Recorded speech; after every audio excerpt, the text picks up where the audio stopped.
The words echoed in my mind as I stared at the familiar handwriting on the certified letter that had just arrived at my Portland office. Claire, I need to see you urgently.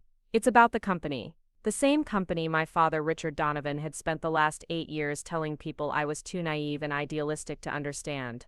Before we jump back in, tell us where you're tuning in from. And if this story touches you, make sure you're subscribed, because tomorrow I've saved something extra special for you.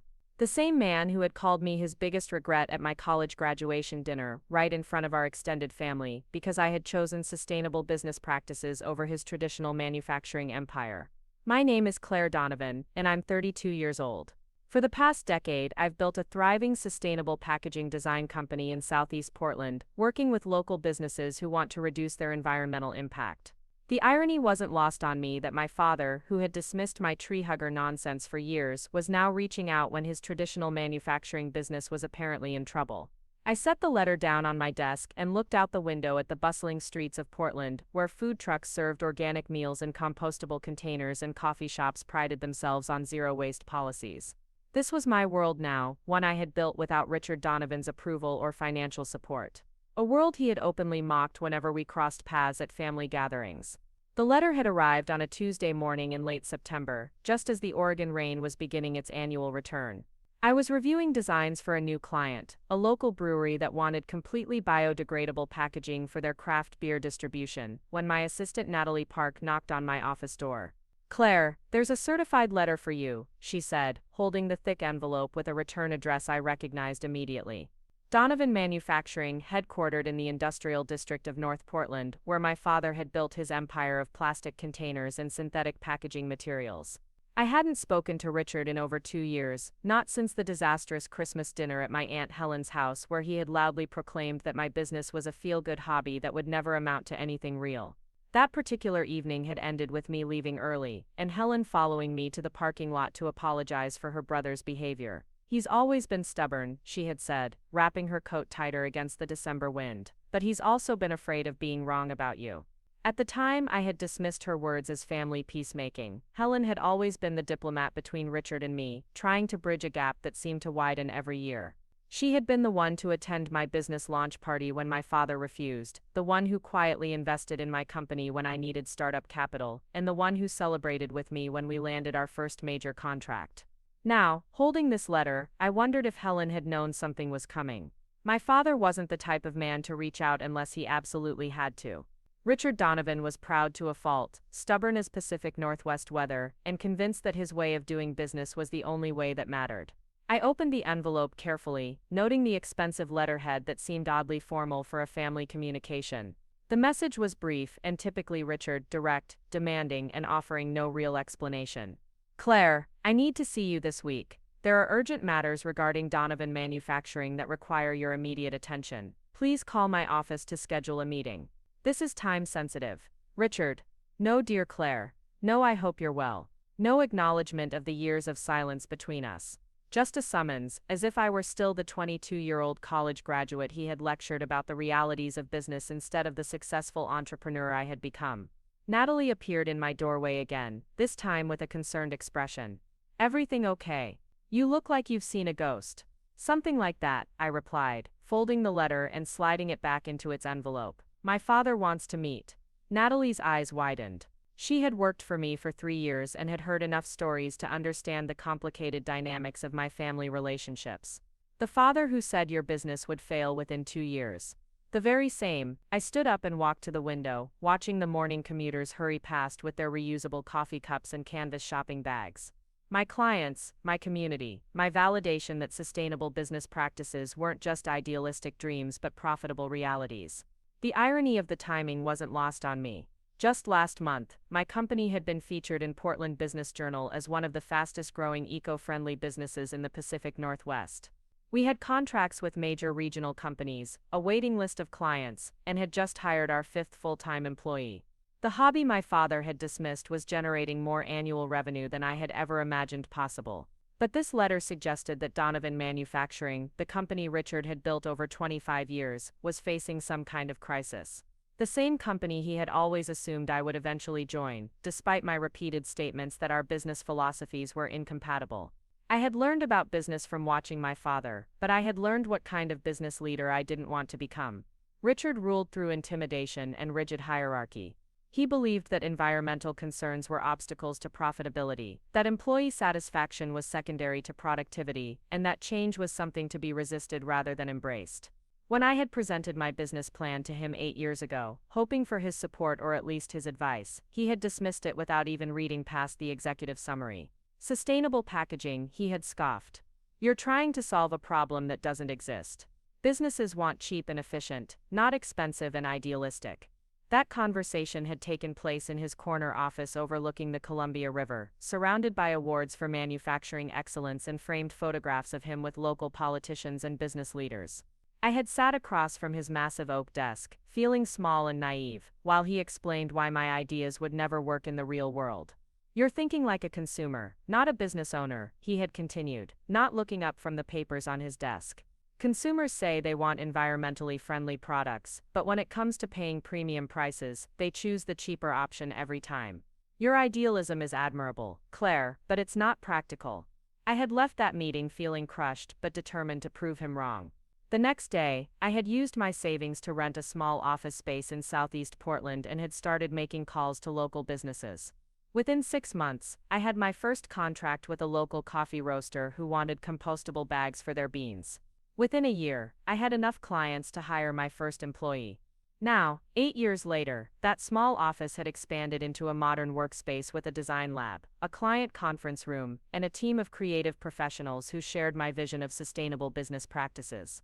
We had developed innovative packaging solutions for restaurants, breweries, tech companies, and retail stores throughout the Pacific Northwest. Our designs had won awards, our client retention rate was over 90%, and our profit margins were healthy and growing. Yet here was my father, reaching out for the first time in years, claiming there were urgent matters that required my attention. The timing felt suspicious, and I couldn't shake the feeling that Richard's sudden interest in communicating wasn't motivated by a desire to repair our relationship. I picked up my phone and called Helen, knowing she would have insights into whatever was happening with Donovan Manufacturing. She answered on the second ring, her warm voice a comforting contrast to the tension I was feeling.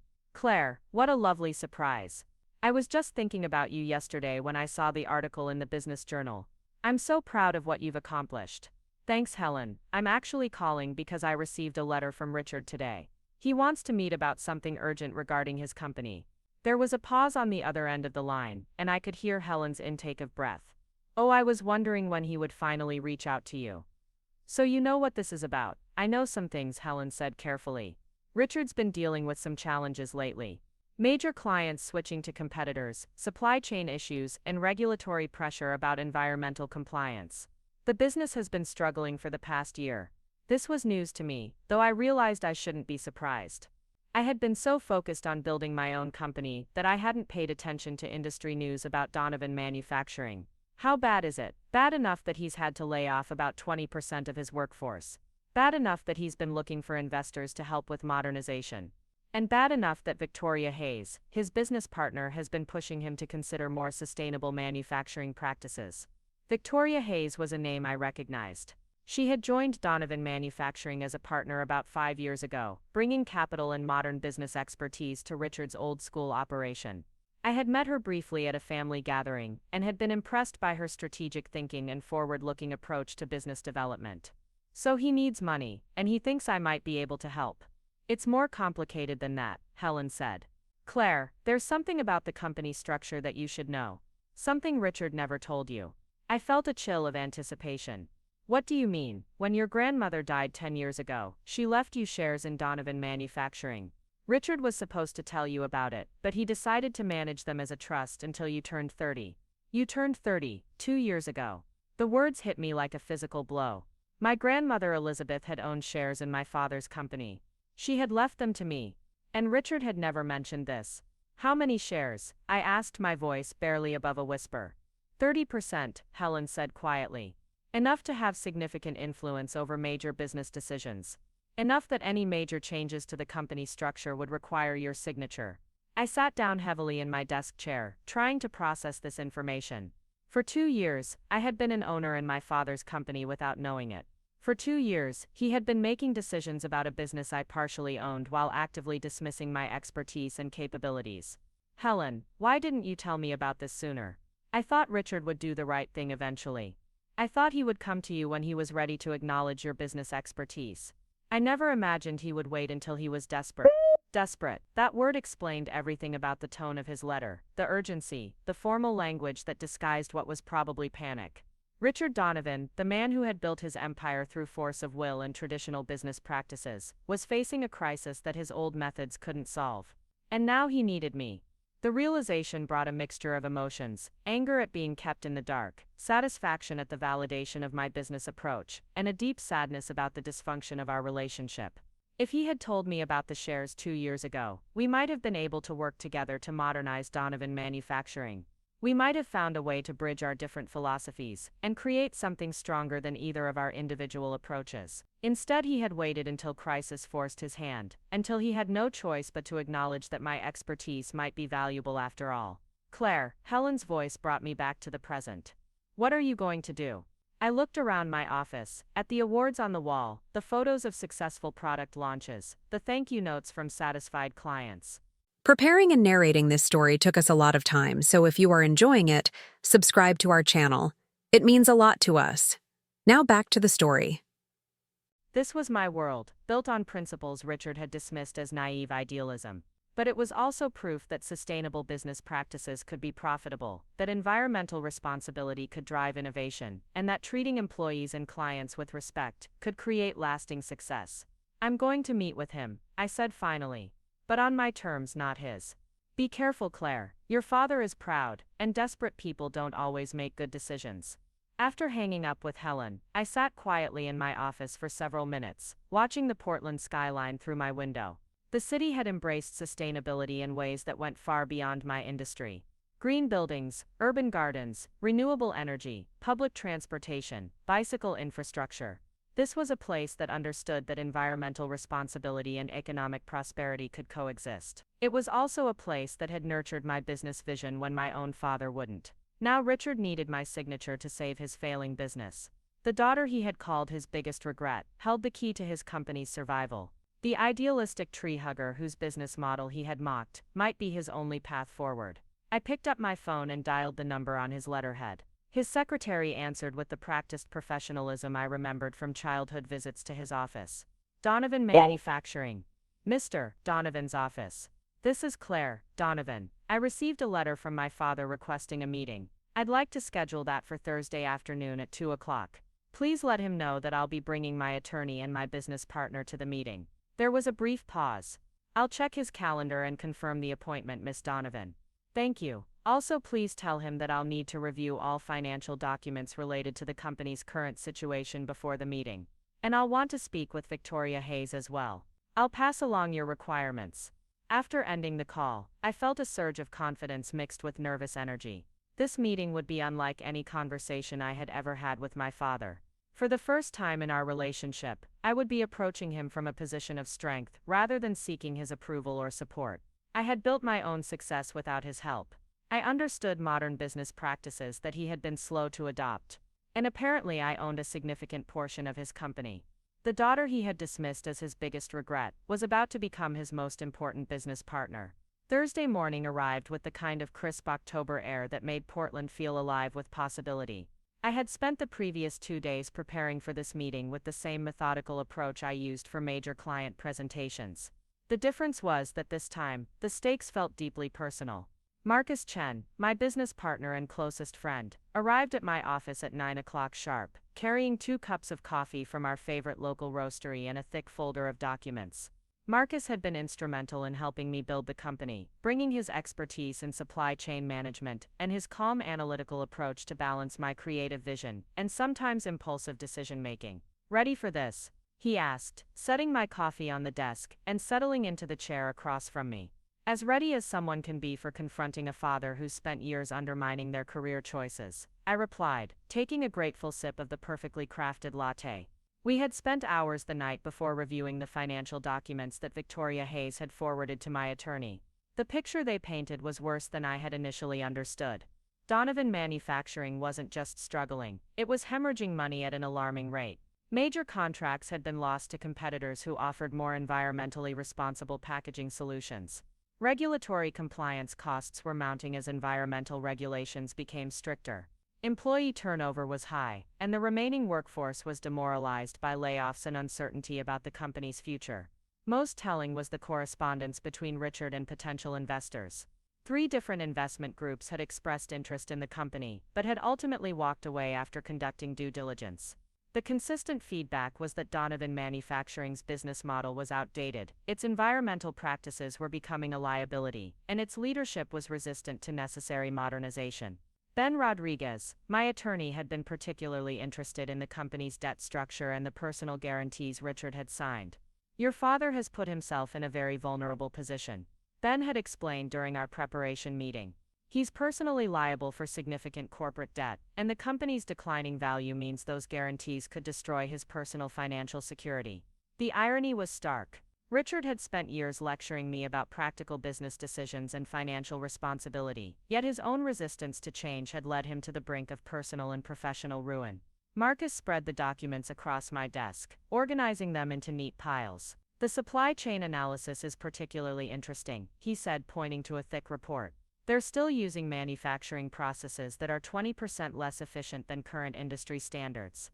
The waste disposal costs alone are eating into their profit margins significantly." I nodded, scanning the environmental compliance reports. "Look at these regulatory fines. They've been cited 6 times in the past 18 months for violations that could have been easily avoided with updated equipment and processes. Your father's been trying to fight the tide instead of learning to surf," Marcus observed. "The market has shifted toward sustainability, and he's been standing on the beach complaining about getting wet." Ben Rodriguez arrived at 10:30, carrying his own set of documents and wearing the confident expression of someone who had spent the morning preparing for battle. Ben had been my attorney since I started the company, and he understood both my business philosophy and my complicated family dynamics. "I've had an interesting conversation with Victoria Hayes," he announced, settling into the remaining chair in my office. "She's been trying to modernize Donovan Manufacturing for 2 years, but Richard has blocked most of her initiatives. She's particularly frustrated because she believes the company has the infrastructure and market position to be successful if it embraces sustainable practices." This was encouraging news. Victoria's alliance could be crucial in any negotiation with my father. "What's her assessment of the current situation?" "She thinks the company can be saved, but only with significant changes to both operations and leadership structure. She's been advocating for bringing in someone with expertise in sustainable manufacturing." Ben smiled slightly. "Someone exactly like you, in fact." The pieces were starting to come together. Victoria needed someone with my expertise to help modernize the company. Richard needed my signature to implement any major restructuring. And I held enough shares to have significant influence over the company's direction. For the first time since receiving Richard's letter, I began to see this situation not as a crisis but as an opportunity. We spent the next hour developing our strategy for the meeting.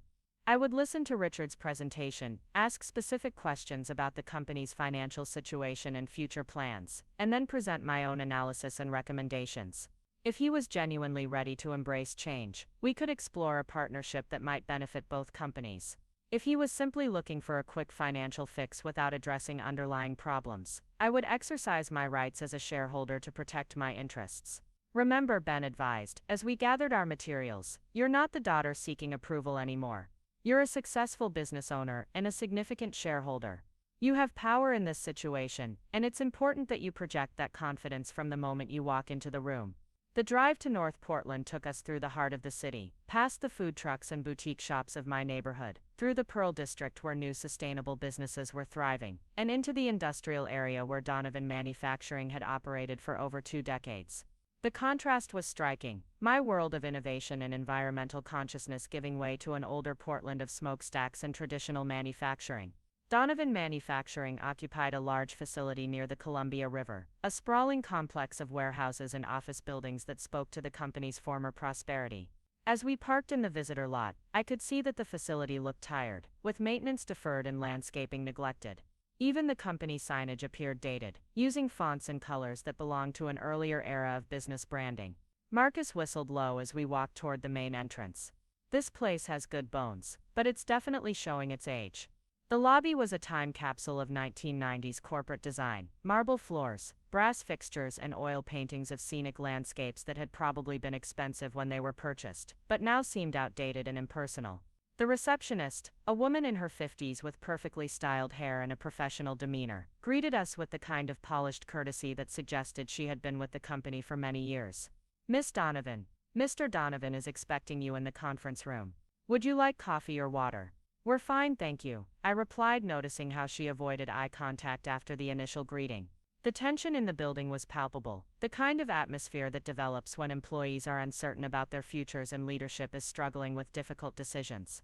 Victoria Hayes met us at the conference room door, and I was struck by how much more confident and composed she appeared than I remembered from our brief previous meeting.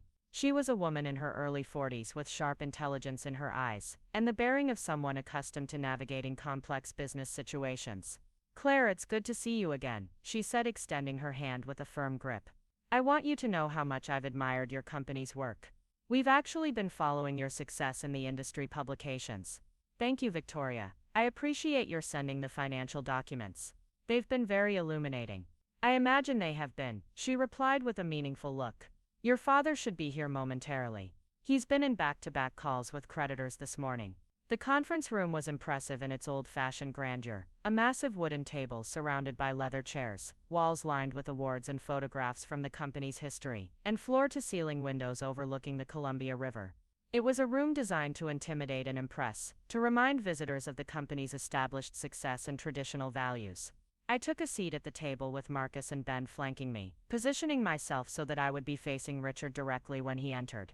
This wasn't an accident. I wanted him to see immediately that I had come prepared and supported, that this wasn't going to be a conversation between a dismissive father and a seeking approval daughter.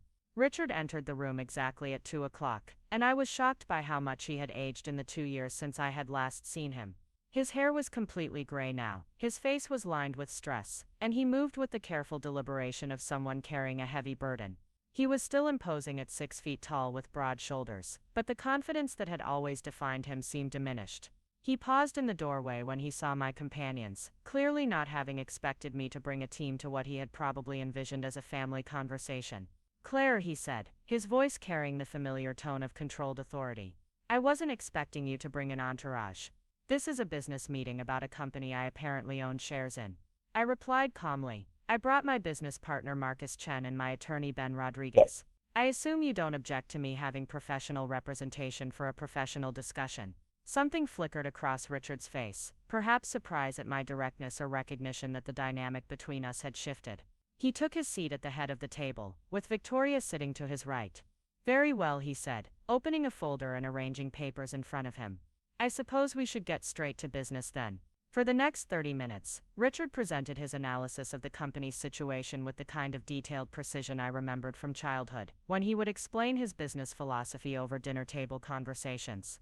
He was thorough, honest about the challenges, and surprisingly candid about the mistakes that had contributed to the current crisis. "The market has shifted more rapidly than I anticipated," he admitted, a statement that must have cost him considerable pride to make. "Customers are demanding environmental compliance and sustainable practices at a level that our current operations can't efficiently provide. Retooling for these requirements represents a significant capital investment that we can't finance through traditional lending given our current debt load." Victoria added details about specific contracts that had been lost and competitors who had gained market share by offering more environmentally responsible alternatives.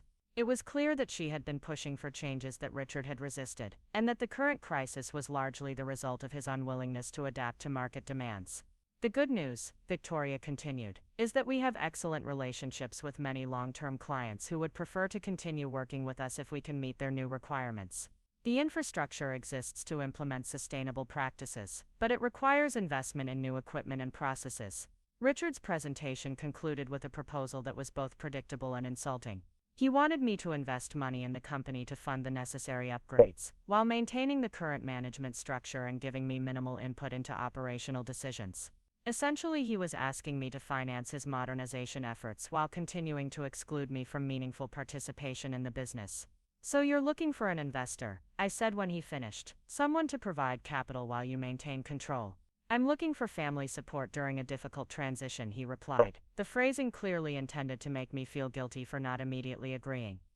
I opened my own folder and spread my documents across the table. Before we discuss any potential investment, I think we need to address some fundamental issues about this company and our relationship. Marcus had prepared a detailed analysis of Donovan Manufacturing's operations compared to industry standards, highlighting specific areas where modernization could reduce costs and improve efficiency. Ben had outlined the legal implications of my shareholding and the rights that came with that ownership, and I had developed a comprehensive proposal for transforming the company into a leader in sustainable manufacturing. First, I said, looking directly at Richard, let's talk about the shares in this company that I inherited from grandmother Elizabeth. Shares that you've been managing without my knowledge or consent for 2 years. Richard's face flushed, and I could see Victoria's eyebrows raise in surprise. Clearly, she hadn't been aware of this aspect of the company's ownership structure. Those shares were held in trust until you reached maturity, Richard said defensively. I reached maturity at 18, I replied. I reached the age specified in the trust at 30, that was 2 years ago. During that time, you've made significant business decisions affecting a company I partially own without consulting me or even informing me of my ownership. Ben leaned forward. Miss Donovan has grounds for legal action regarding the mismanagement of her interests as a shareholder. However, she's more interested in addressing the situation constructively. I could see Richard processing this information, realizing that his position was weaker than he had understood. Victoria was watching our exchange with obvious interest, probably recognizing that the power dynamics in the room were not what Richard had led her to expect. Second, I continued, let's address the business model problems that have led to this crisis. Marcus has prepared an analysis showing that this company's operational efficiency is significantly below industry standards. The environmental compliance issues alone are costing hundreds of thousands of dollars annually in fines and lost contracts. Marcus opened his laptop and began presenting charts and graphs that illustrated the scope of the company's operational shortcomings. He had a gift for making complex data accessible and compelling, and I could see that both Richard and Victoria were engaged with his analysis. The interesting thing, Marcus explained, is that most of these problems have solutions that would actually improve profitability while meeting environmental standards. The initial investment would be significant, but the long-term savings and new market opportunities would more than justify the cost. Victoria nodded enthusiastically. This aligns exactly with the proposals I've been making for the past 2 years. The resistance to change has been the primary obstacle to implementing these improvements. I felt a surge of satisfaction as I realized that Victoria understood exactly what I was offering. She had been fighting the same battle I had been fighting with Richard, trying to convince him that environmental responsibility and business success could coexist. Third, I said, turning to my own presentation, I want to propose a different approach to solving this company's problems. Not just an investment, but a genuine partnership that leverages the expertise and market position of both companies. I had spent hours developing this proposal, working with Marcus to create a comprehensive plan that would benefit both Donovan Manufacturing and my own company while addressing the market demands that Richard had been struggling to meet. Instead of simply updating your current operations, I propose that we transform Donovan Manufacturing into a showcase for sustainable manufacturing practices. We combine your established client relationships and production capacity with cutting-edge environmental technologies and processes. We create a model that other companies in the industry will want to emulate. The plan I outlined was ambitious but achievable. My company would provide design expertise and sustainable technology consultation. Donovan Manufacturing would provide production capacity and established market relationships. Together, we could offer clients a complete sustainable packaging solution that neither company could provide independently. The financial projections are compelling, I continued, showing spreadsheets that Marcus had helped me develop. This approach doesn't just solve the compliance problems, it positions the company as a leader in a rapidly growing market segment. The return on investment timeline is actually shorter than the traditional modernization approach because we're creating new revenue streams rather than just updating existing ones. Richard had been silent throughout my presentation, his expression unreadable. I could see him processing the information, probably struggling with the realization that the daughter he had dismissed as naive and idealistic had developed a more sophisticated understanding of his industry than he possessed. Victoria, meanwhile, was clearly excited by the proposal. This is exactly the kind of strategic thinking the company needs, she said. It addresses all the operational issues while creating competitive advantages that could last for decades. There would be conditions, I said, looking directly at Richard. This partnership would require significant changes to the management structure and decision-making processes. It would mean acknowledging that sustainable practices aren't idealistic nonsense but essential business strategy. And it would mean treating me as an equal partner, not as a daughter seeking approval. The silence that followed was charged with tension. I had laid my cards on the table, offering a solution to Richard's crisis but demanding fundamental changes to our relationship and his approach to business. The ball was now in his court, and his response would determine whether we could work together or whether I would need to exercise my shareholder rights in a more adversarial manner. Richard finally spoke, his voice quiet but carrying undertones of emotion I couldn't quite identify. "You've obviously put considerable thought into this proposal." "I've been thinking about sustainable manufacturing for 8 years," I replied. "The only difference is that now you're finally ready to listen."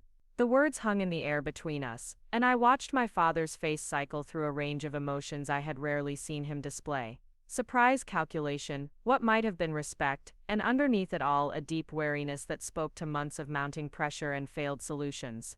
Victoria broke the silence first, leaning forward with evident enthusiasm. "Richard, this proposal addresses every concern the potential investors raised. The market positioning alone could triple our client base within 2 years."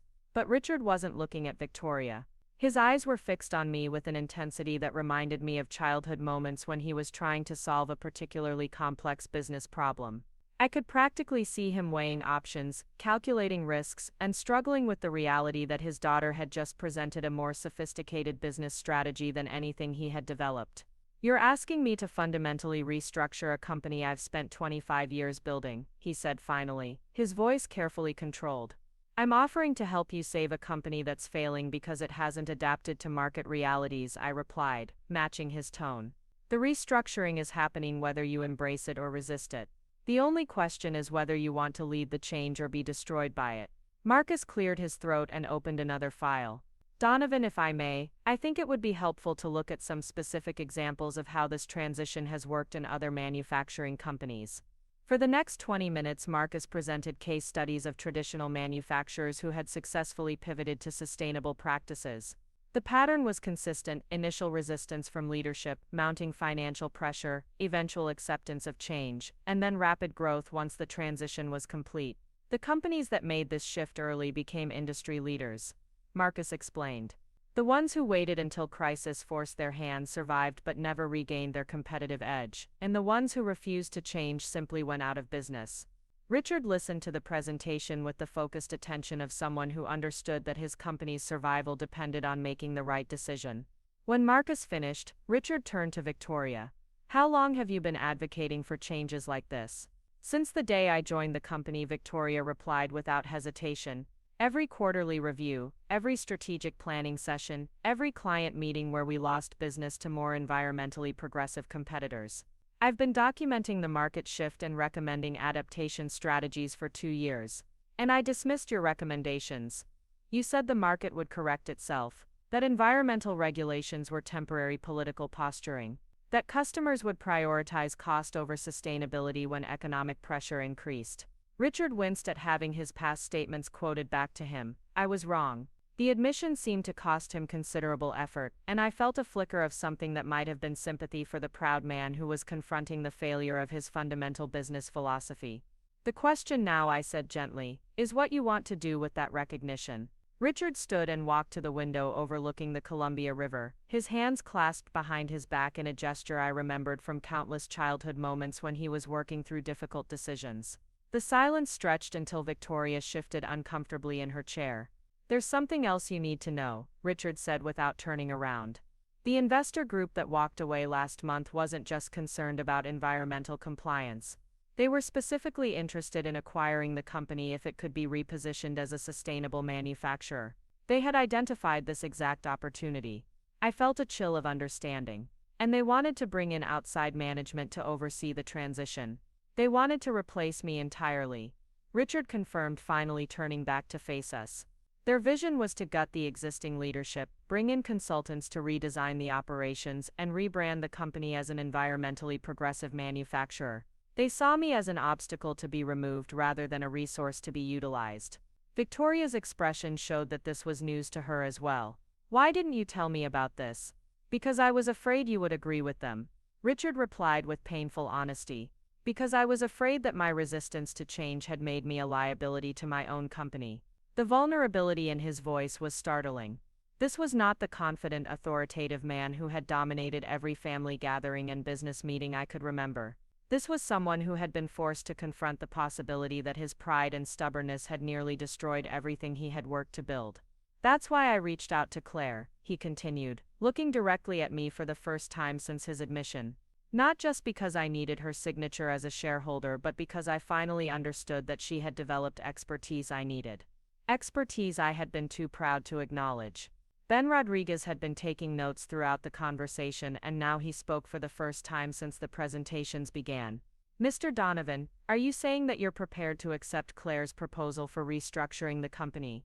I'm saying that I'm prepared to seriously consider it, Richard replied carefully. But I need to understand exactly what partnership would look like in practical terms. What would be the decision-making structure? How would day-to-day operations be managed? What guarantees would I have that the company's legacy and employee relationships would be preserved? These were legitimate concerns, and I had anticipated them during my preparation.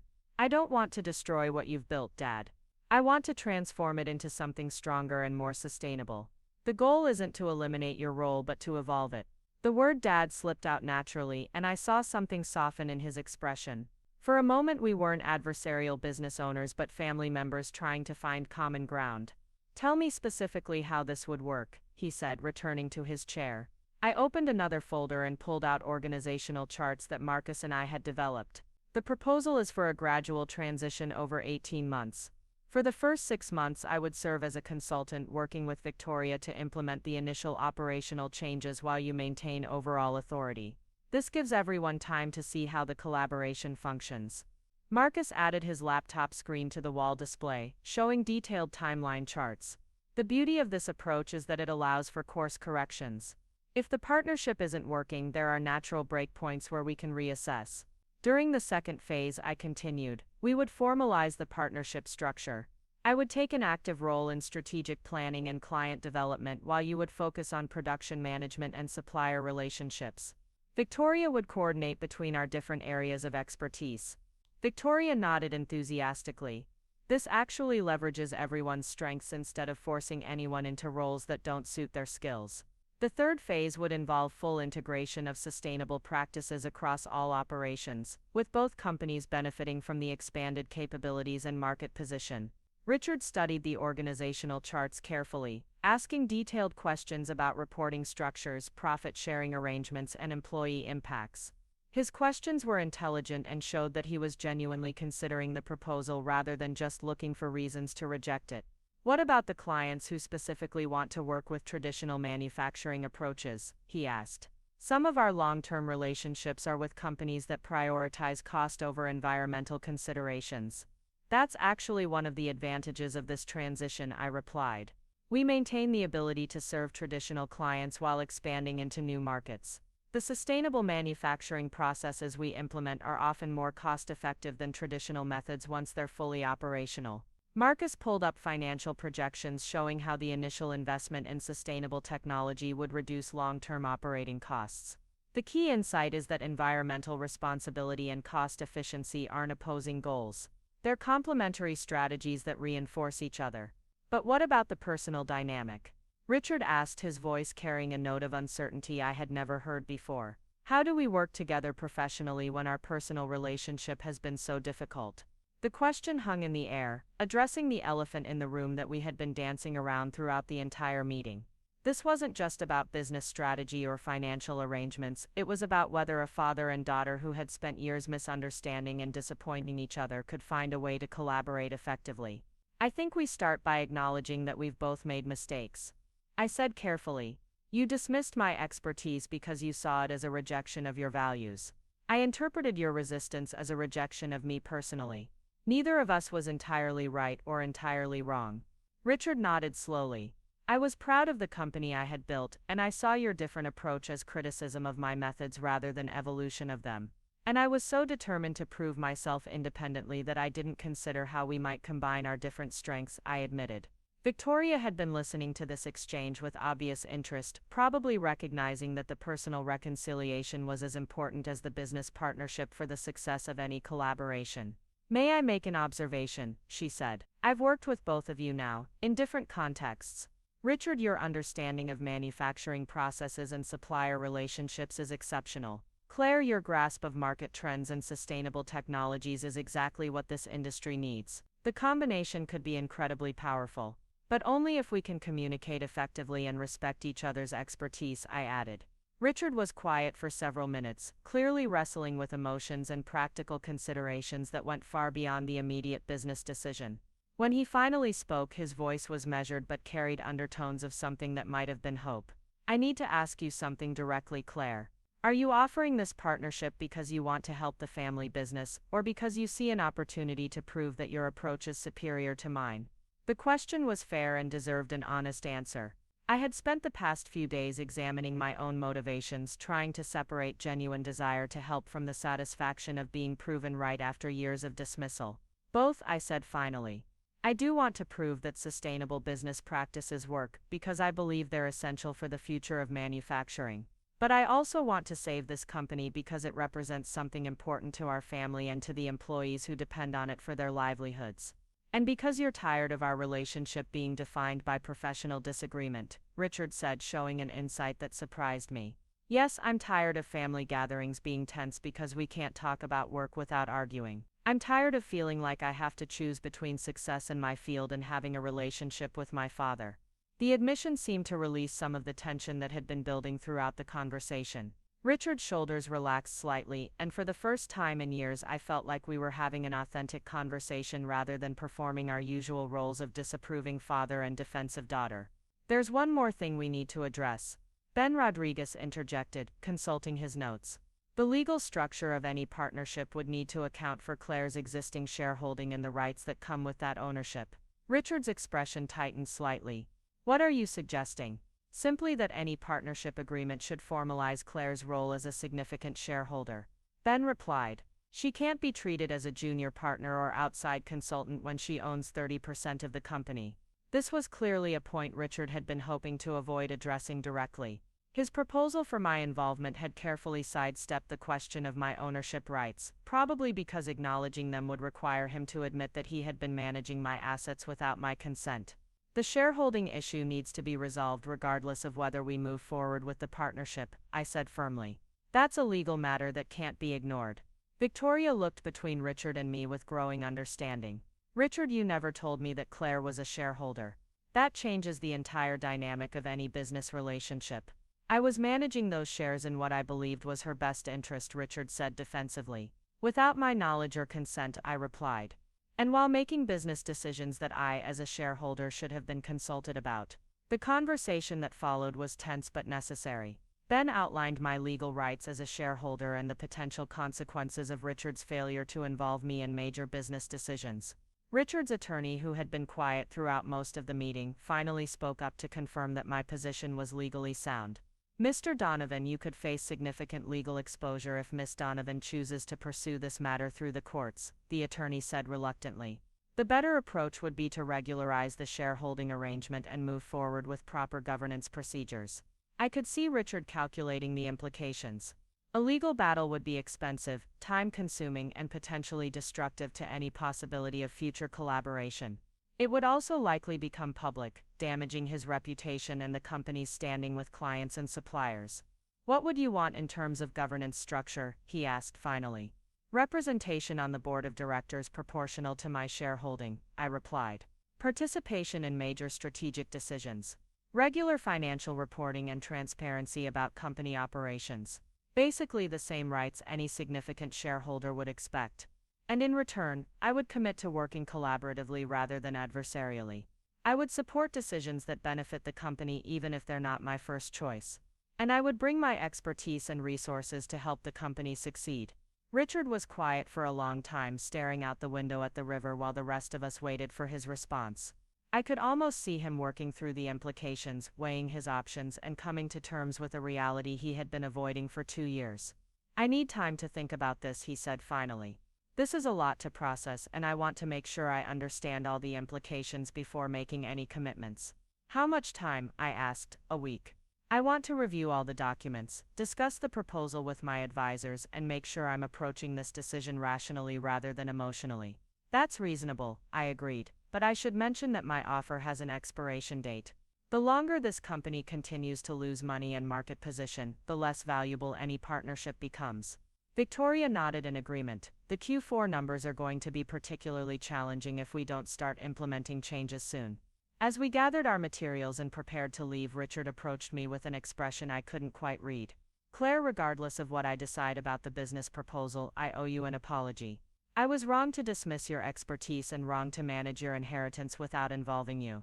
I let pride interfere with good judgment. The apology was unexpected and seemed genuine. Thank you for saying that. It means more than you might realize. I hope we can find a way to work together, he said quietly. I think we both might be surprised by what we could accomplish. As we left the Donovan manufacturing building, I felt emotionally drained but cautiously optimistic.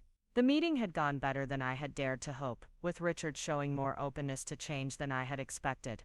But I also knew that a week of reflection might lead him to retreat into familiar patterns of resistance and control.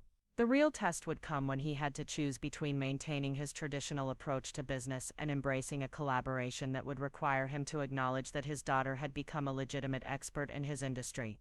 The week that followed felt like the longest of my life. Every morning I woke up wondering if today would be the day Richard called with his decision, and every evening I went to bed knowing that tomorrow might bring either the beginning of an extraordinary partnership or the end of any possibility for a functional relationship with my father.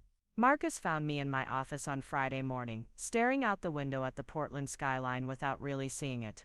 You know, obsessing over something you can't control isn't going to change the outcome, he said, settling into the chair across from my desk with his usual directness.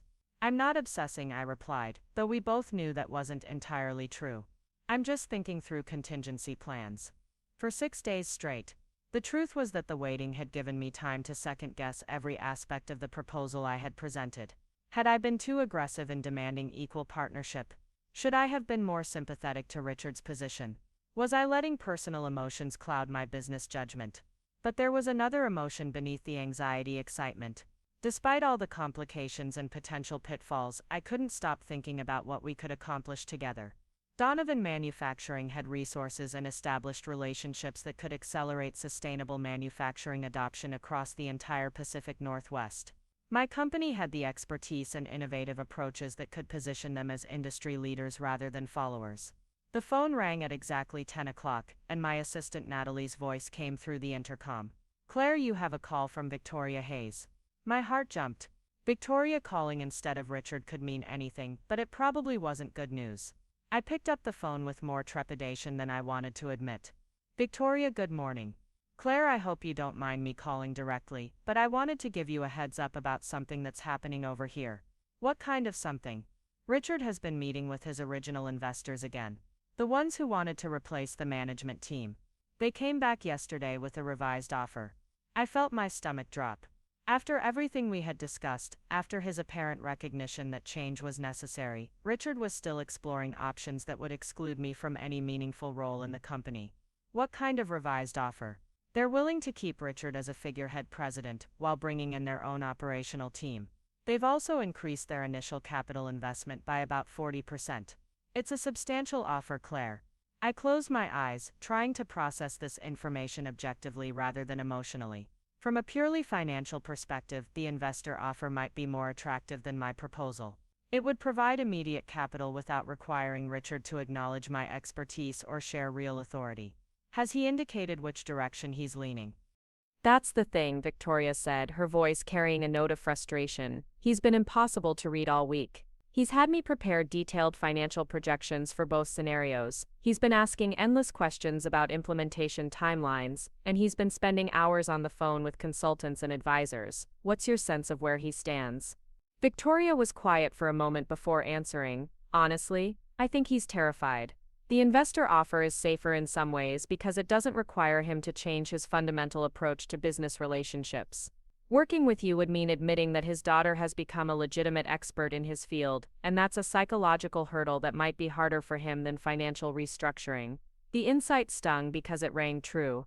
Richard had built his identity around being the successful businessman who knew better than everyone around him. Accepting my partnership wouldn't just be a business decision, it would be an acknowledgement that he had been wrong about my capabilities for years. Victoria, can I ask you something directly? What do you think would be better for the company?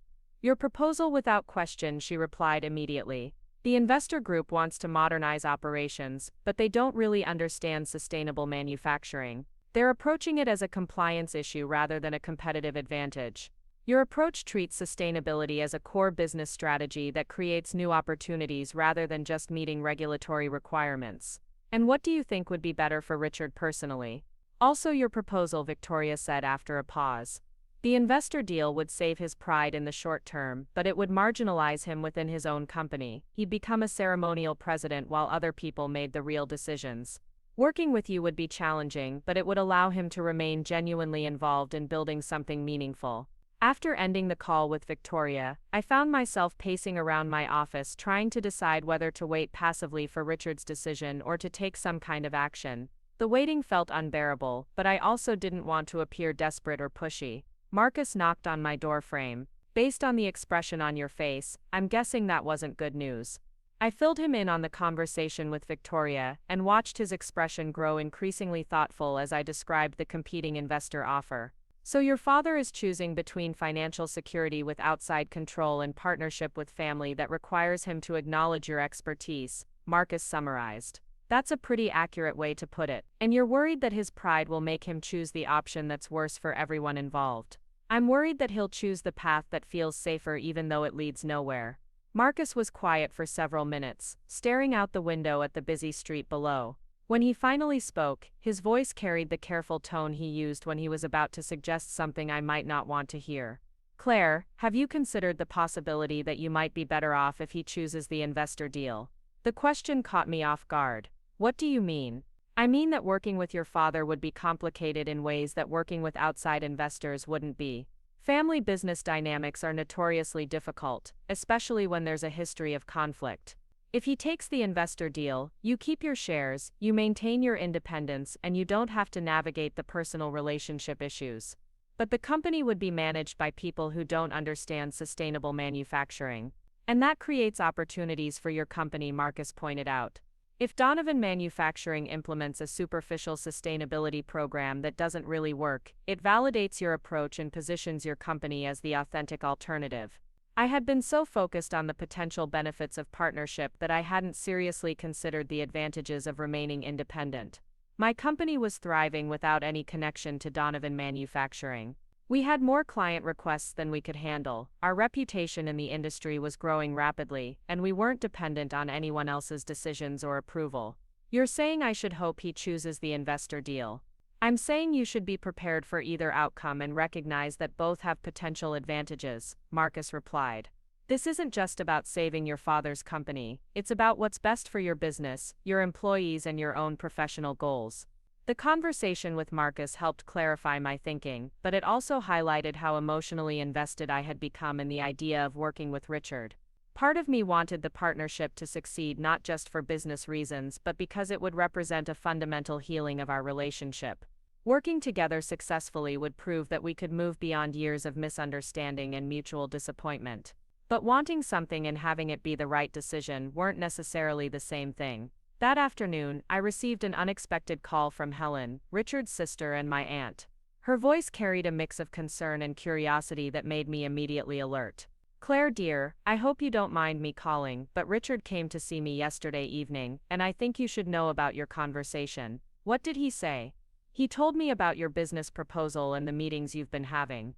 He also told me about the competing offer from the investor group. I waited for her to continue, sensing that there was more to this conversation than simple family updating. Claire, I've known my brother for 57 years, and I've never seen him as conflicted about a decision as he is right now.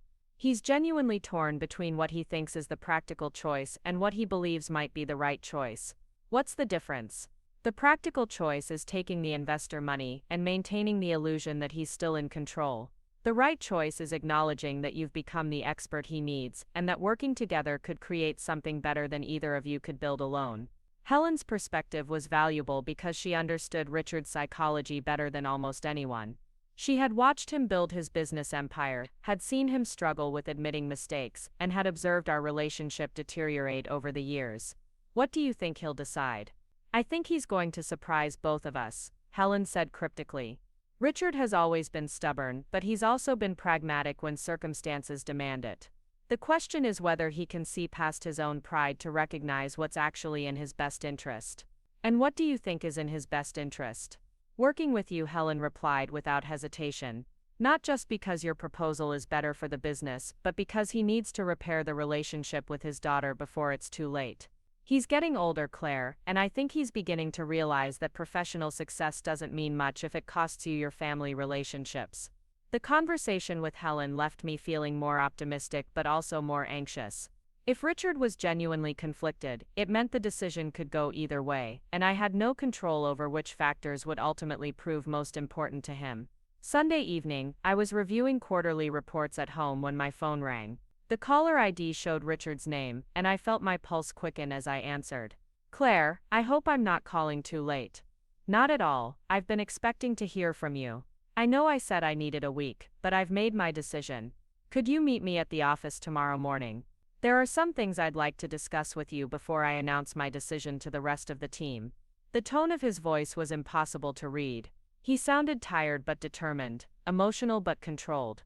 I had no idea whether he was calling to accept my proposal or to explain why he was choosing the investor deal. Of course, what time? 8 o'clock. And Claire, could you bring Marcus and Ben with you? I think it would be helpful to have everyone involved in the conversation. After hanging up, I sat in my living room, trying to interpret every nuance of the brief conversation. The fact that he wanted my team present could be encouraging, suggesting that he was taking my proposal seriously. But it could also mean that he wanted witnesses when he explained his reasoning for choosing a different path. I called Marcus and Ben to let them know about the morning meeting, and both agreed to rearrange their schedules to attend. Marcus's reaction was particularly interesting. You know what struck me about this, he said. He didn't just schedule a quick phone call to give you his answer. He wants a face-to-face meeting with your full team. That suggests he's treating this as a serious business negotiation rather than a family conversation. Is that good or bad? It's professional, Marcus replied. Which is probably what you want regardless of what his decision turns out to be. That night, I barely slept. I kept running through different scenarios, trying to prepare myself for either outcome. If Richard accepted my proposal, we would need to move quickly to begin implementation before the company's financial situation deteriorated further. If he chose the investor deal, I would need to decide how to handle my shareholder rights and whether to maintain any involvement with the company. By 6 o'clock Monday morning, I was already dressed and reviewing my notes from the previous week's meeting. I wanted to be prepared for any questions Richard might have and ready to address any concerns that might have emerged during his week of deliberation. Marcus and Ben met me at my office at 7:30, and we drove together to the Donovan manufacturing facility. The October morning was crisp and clear, with the kind of blue sky that made Portland feel full of possibility. I hoped it was a good omen. The same receptionist greeted us in the lobby, but this time her demeanor seemed different. Instead of the professional courtesy tinged with uncertainty that I had noticed the previous week, she seemed genuinely pleased to see us. Good morning, Miss Donovan. Mr. Donovan is expecting you in his office. Richard's personal office was a space I hadn't visited since childhood, and walking into it brought back memories of being intimidated by its size and formality. The massive desk, the wall of awards and photographs, the expensive furniture all spoke to success and authority. But today something about the atmosphere felt different. Richard stood when we entered, and I was struck by how much more relaxed he appeared than he had during our previous meeting. The stress lines around his eyes seemed less pronounced, and his posture suggested someone who had reached a difficult decision and found peace with it. Thank you all for coming, he said, gesturing for us to take seats around a small conference table rather than across from his imposing desk. I wanted to discuss my decision in person because I think the conversation we're about to have deserves that level of respect. He opened a folder and pulled out several documents, arranging them carefully on the table. I've spent the past week reviewing both proposals in detail, consulting with advisors, and thinking about what kind of legacy I want to leave with this company. My heart was beating so fast, I was sure everyone in the room could hear it. This was the moment that would determine not just the future of Donovan Manufacturing, but the trajectory of my relationship with my father for years to come. The investor offer is substantial and would solve our immediate financial problems. Richard continued. It would also allow me to maintain the illusion that I'm still in control of the company I built. But it would be an illusion, and I'm too old to waste time on comfortable lies. He looked directly at me, and for the first time in years, I saw something in his expression that looked like genuine respect.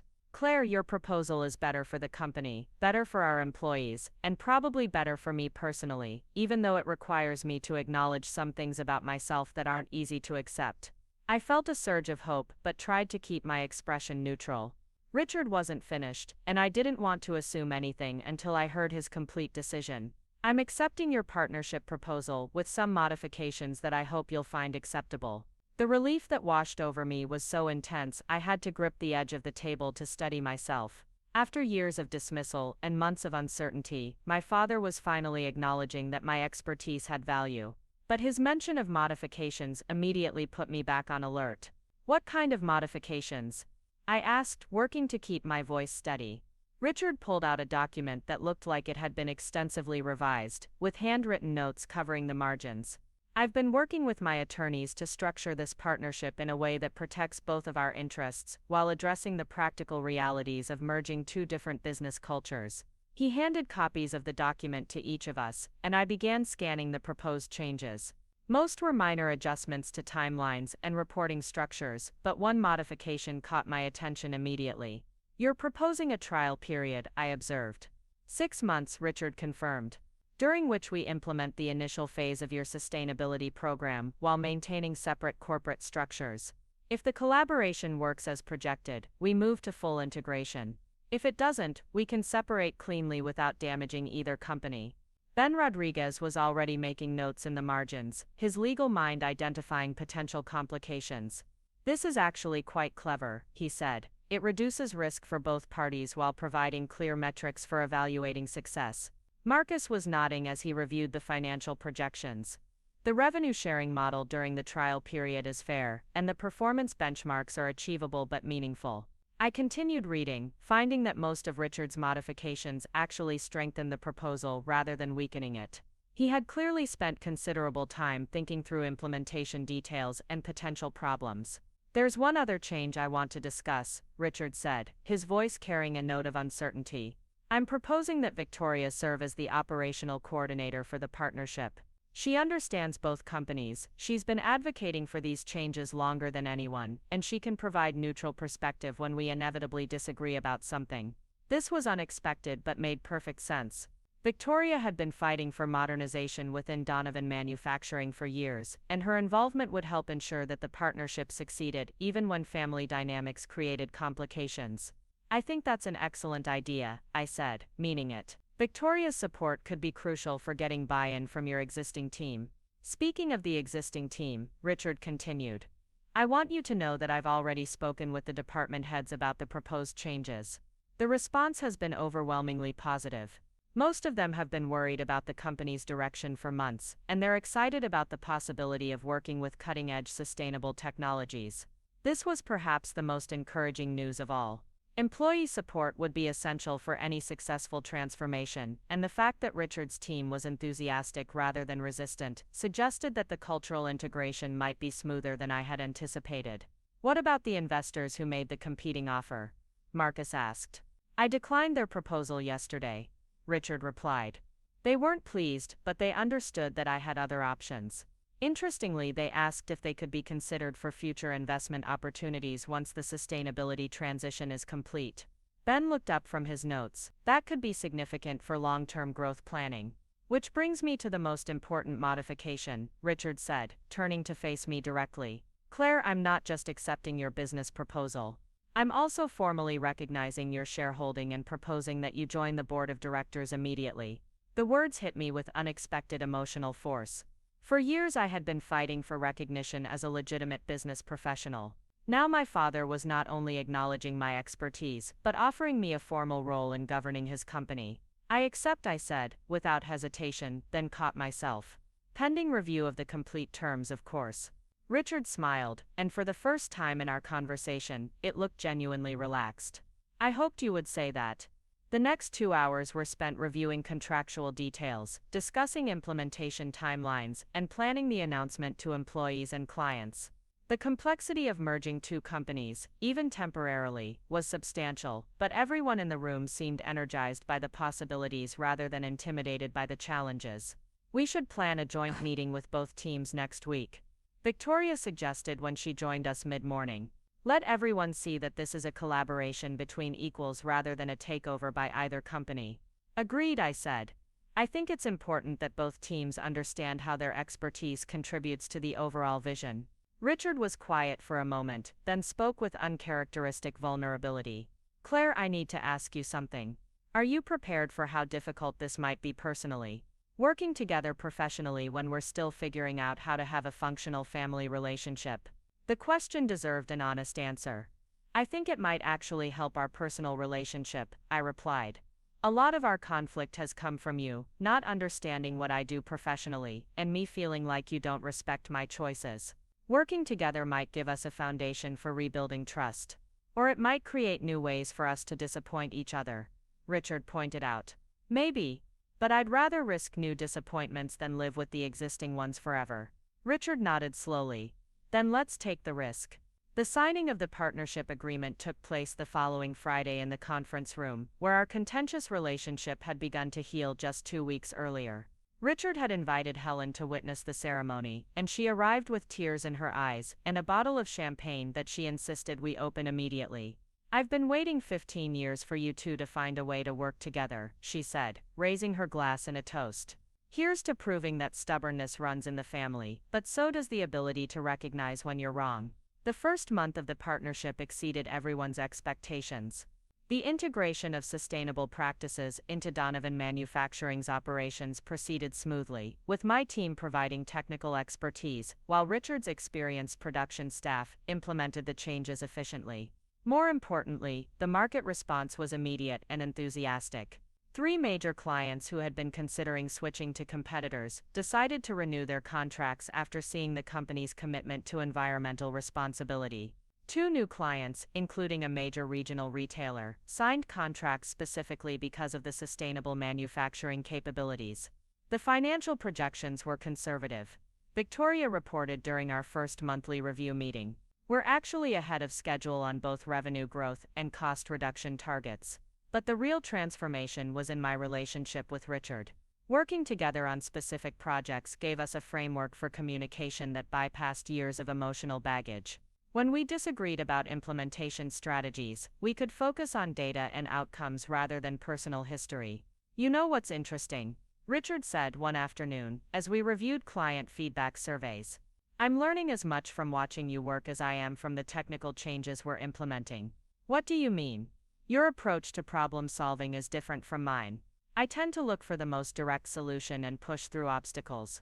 You look for systemic approaches that turn obstacles into opportunities. It was perhaps the first time he had acknowledged that my methods might be superior to his in some contexts. Different approaches work for different situations, I replied. The key is being flexible enough to use the right tool for each challenge. The transformation accelerated during the second month when a major sustainable packaging conference invited us to present our partnership as a case study for industry modernization. Standing on stage with Richard, explaining how traditional manufacturing could evolve to meet environmental challenges, felt like a vindication of everything I had been working toward. The most important lesson we've learned, Richard told the audience, is that sustainability isn't a constraint on business success. It's a competitive advantage that opens new markets and creates operational efficiencies. After the presentation, several conference attendees approached us about consulting opportunities. By the end of the day, we had enough potential clients to expand our collaboration beyond the original 6-month trial period. I think we can officially declare this experiment a success, Victoria said over dinner that evening. 3 months into the partnership, we faced our first major test when a long-term client demanded significant price reductions that would have eliminated most of our profit margins. In the past, Richard might have accepted the terms to preserve the relationship. Instead, we worked together to develop a proposal that reduced costs through improved efficiency while maintaining sustainable practices. We can meet your price targets, I explained to the client during the negotiation, but only if you're willing to commit to a longer-term contract that allows us to optimize the production process specifically for your needs. The client agreed, and the resulting contract became a model for how sustainable manufacturing could be both environmentally responsible and highly profitable. You handled that negotiation brilliantly, Richard told me afterward. I would have either accepted their terms or lost the client entirely. You found a third option that actually strengthened the relationship. I learned from watching you over the years, I replied. Your persistence and relationship-building skills, combined with creative problem-solving, can be incredibly powerful. By the end of the 6-month trial period, the partnership had transformed both companies. Donovan Manufacturing had not only recovered from its financial crisis, but was experiencing the strongest growth in its history. My company had expanded its client base and developed new capabilities that positioned us as industry leaders. More importantly, the partnership had healed the fractured relationship between a stubborn father and his determined daughter. I have a confession to make, Richard said during our final evaluation meeting. When I called you my biggest regret at your graduation, I wasn't talking about your career choices. I felt my breath catch. What were you talking about? I was talking about my failure to support your dreams from the beginning. My biggest regret was that I let pride prevent me from seeing what an extraordinary businesswoman you were becoming. The words I had waited years to hear finally came, and they meant more than any professional success or financial gain. I have a confession too, I said. When you reached out for help with the company, part of me wanted to refuse just to prove a point. I'm glad I chose collaboration over vindication. We're both stubborn, Richard observed, but apparently we're also both capable of growth. The formal partnership agreement we signed that day was comprehensive and ambitious, outlining plans for expansion into new markets, development of innovative sustainable technologies, and creation of an industry-leading model for environmental responsibility. But the document that mattered most to me was much simpler, a handwritten note that Richard left on my desk the following morning. Claire, thank you for saving the company I built and showing me how to build something better. I'm proud to be your business partner, and I'm even prouder to be your father. Love, Dad. Today, 18 months after that desperate phone call requesting my help, Donovan Caldwell Sustainable Manufacturing is the largest eco-friendly packaging company in the Pacific Northwest. We employ over 200 people, serve clients across 3 states, and have been featured in national publications as a model for successful business transformation. Richard and I speak almost daily, sometimes about business but increasingly about everything else. The professional partnership opened the door to rebuilding our personal relationship, and both have flourished in ways I never imagined possible. The daughter he once called his biggest regret had become his proudest achievement. The father who had dismissed my dreams had become my most trusted business partner. Sometimes the best revenge is proving that love and success aren't mutually exclusive after all. Last week I received a letter from a young entrepreneur whose father had dismissed her sustainable technology startup as impractical idealism. She had heard about our story and wanted advice about whether to keep trying to win her father's approval or to focus on building her business independently. I wrote back with the lesson I had learned from my own journey. Sometimes you have to be willing to succeed without someone's approval before they're capable of recognizing your worth. But when they finally do recognize it, the reconciliation can be more meaningful than any victory you achieve alone. The company my father built is now the company we built together. And that transformation began the day I stopped seeking his approval and started demanding his respect. Up next, you've got 2 more standout stories right on your screen. If this one hit the mark, you won't want to pass these up. Just click and check them out.